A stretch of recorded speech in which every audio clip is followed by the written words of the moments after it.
Yo, what's good everybody, my name is SixRoll. Welcome back to the channel. Today we're going to be talking about Naruto x Boruto Ultimate Ninja Storm Connections. Now listen, I ain't gonna lie to y'all, if you are a demigod shinobi, hit that like button and subscribe. But if you're one of those, if you are a Gine with no headband, you can't even make shadow clones, why are you watching the video, my guy? Click off and say goodbye. With that being said, let's get right into the video because we got a lot to talk about today, because we got more information about Storm Connections and what to expect from this game when it drops in 2023, whatever month that's gonna be. But just this year, we know it's gonna drop, so let's go crazy and subscribe. All right, hey, so we got an article from Gamespot themselves. If you guys don't know who Gamespot is, they're pretty much like a company, like somewhat sort of like IGN, but they like get early access to video games and they make reviews on it. Sometimes they know what they're talking about, sometimes it's like a guy that's like in his 50s that literally trying to like keep up with the generation. I don't know, man. I ain't hating.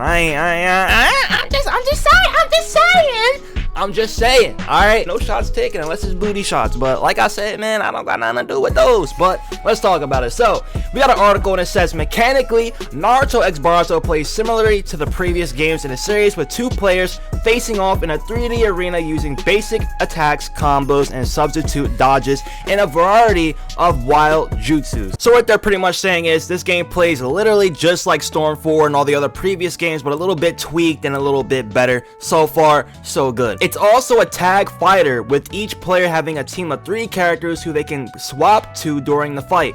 While this system lets you mix and match your favorite characters for different team compositions, what you really want to do is set yourself up for combination ultimate jutsu. So again, this is already what we know from the previous Storm games. This is nothing different. This is like pretty much One Piece, Burning Blood, even Demon Slayer, but you know, instead of being 3 people, it's 2. And it's only been 3 people in Demon Slayer because there's not a lot of characters in that game. That's the only reason why Demon Slayer does 2 characters instead of 3. Literally the only reason. These were in Ultimate Ninja Storm 4, but now with the roster of characters from Boruto, we can execute a whole new variety of them. For example, I had Boruto and Kawaki attack in unison, with Kawaki helping power up Boruto's Rasengan for a ton of damage. We already seen that in the trailer, so again, this is what I mean by GameSpot. Like, they just tell us things we already know. Like, can you switch it up, my guy? Can you tell me something I don't know? Can you? How you get the game early and you're not telling me nothing new? I don't, like, bro, I already know this. I watched the trailer, my guy. It's literally like this guy is reviewing the trailer for me. Like, duh, stupid. I know this. Like, okay, let's see. Let's keep going. With full chakra meter and your health bar in red, you can once again enter awakening mode, working as both a comeback mechanic and also a neat spectacle. I ain't gonna lie to y'all, I've been using awakening to like just be cool. Like, I didn't know it was like actually built for you to make comebacks. I thought like it was just like, yo, like let's power up and just go crazy in the game. I didn't know it was actually like a technique or a mechanic to actually make you come back. I didn't know that. That's actually that's kind of cool. I ain't trying to be funny, bro. I swear to God, I did not know that. Naruto's new nine-tailed fox transformation in particular is one that looks sick as hell. See what I'm saying? Like, my nigga didn't even know it's called Byron mode. Like, he said Naruto's new nine-tailed fox transformation. So my nigga don't even really watch the anime. Like, this is what I'm saying. Like, they put the game in the wrong hands, my guy. Could you imagine if this nigga was a supervillain? Like, think about it. Imagine if this nigga was like on Green Goblin time. It's over. Bandai Namco is like one of the only companies I know that will not give a YouTuber an early copy and let them review that. I don't know why they don't do that, but they gotta keep going to GameSpot and all these other companies like IGN, which is cool, but like at the end of the day, give a copy to someone that's actually promoting your game and someone that's just like only doing it for their job and not for a hobby, if that makes sense. But let's keep going. Pulling off solo ultimate jutsus are a staple of the series, and it's pretty rad. Rad? Nigga, what? Hey, who uncle is this, my guy? Whose uncle is this, bruh? This Uncle Jerry for real, man. Jerry, you gotta calm down with this rads. This nigga, I know you listen to Journey on your way to work. I know you do, my guy. Ain't no hate, though. No hate. With the new villain, Jigen, in the mix, seeing him use the Atutsuki, okay, you know, okay, he know his stuff. Power to summon a disruption cube and crush his opponents, bring that over-the-top flair these games do so well. Alright, you're dickying, but okay, let's keep going. Outside of the bomb-tastic anime-inspired spectacle, a new simplified control scheme lets newcomers jump in without having to get technical to do cool stuff. I mostly use the simplified controls during my demo time to get a feel for it, and I can see how it makes the game more welcoming, especially for those who may not be attuned to fighters or action games. The series was never really known for complexity to begin with. That's true, because you're only pressing one button to fight, to be honest. But he got a point. But it makes sense to have an option like this to reach a broader audience which was one of the bigger development goals according to producer. Messiah Yahazia. I'm sorry if I butchered your name, my God. I love you though. Dap me up, dap me up. But yeah, so pretty much what he's pretty much telling us is, if you watch the trailer, yeah, I'm pretty much just breaking it down for you. That's literally what this guy's telling me. Like I said, yeah, we already know there was new awakening skills. Obviously, that was in the trailer. We already know that the little bit of a different type of gameplay going on because of the other trailer. You know, the gameplay with Sasuke and Naruto. So we already know a little bit of this stuff. The only thing that was kind of new in this article, to be honest, is pretty much when he talks about the story modes. There's pretty much the history mode, which is like, you know, you playing with Naruto, Sasuke, the original cast, right, from the original series.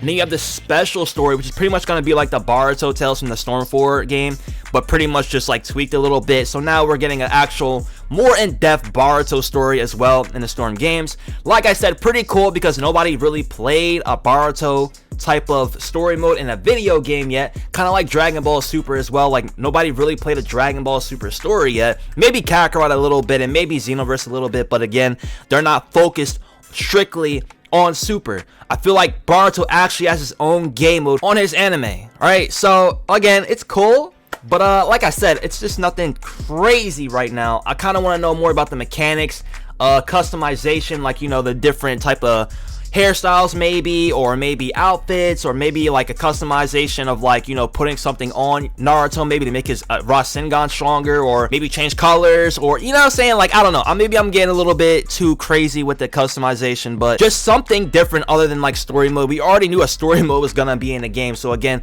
when they talk about things like this, it's kind of like a waste of time because we already knew that was gonna happen, right? I mean, this is CC2 we're talking about. They're known for making story mode games, so when they make an article about it, it's kind of like, well, yeah, my guy, we knew this, but what else are you telling me? You know what I'm saying? But yeah, pretty much in this article right here in this section, he's just talking about like Boruto pretty much having his own story.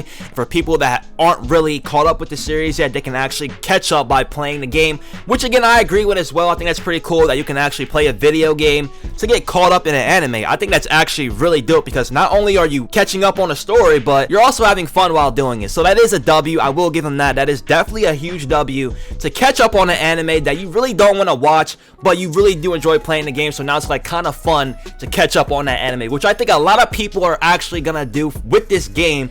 A lot of people really don't like Boruto, but a lot of people really do love the Storm series. So I do see a lot of people picking this game up, probably not only to enjoy the game, but also to catch up on the Boruto series. I actually see that happening, and you know what? I don't blame you, because who wants to watch all that filler, right? You know what I'm saying? So it does make sense. But this part is interesting as well. He says, on that topic, I also asked Yasuhawa about the perception of Boruto as a series, its steady rise and living in the shadow of Naruto. He said one of the goals of the special story mode is to let players become aware of Boruto and then maybe get interested in watching the anime or reading the manga. He also mentioned the team thinks that Boruto's story is gradually becoming popular. Of course, if you compare it to Naruto, maybe not as much, alright? But we think that it's become popular enough, in quotations, so that the reason why we have a special story mode in addition to history mode. So yeah, like I already said earlier, they pretty much made this story mode so people could catch up with the anime and the manga. If they don't want to watch or read it, they can play the video game and enjoy it and have fun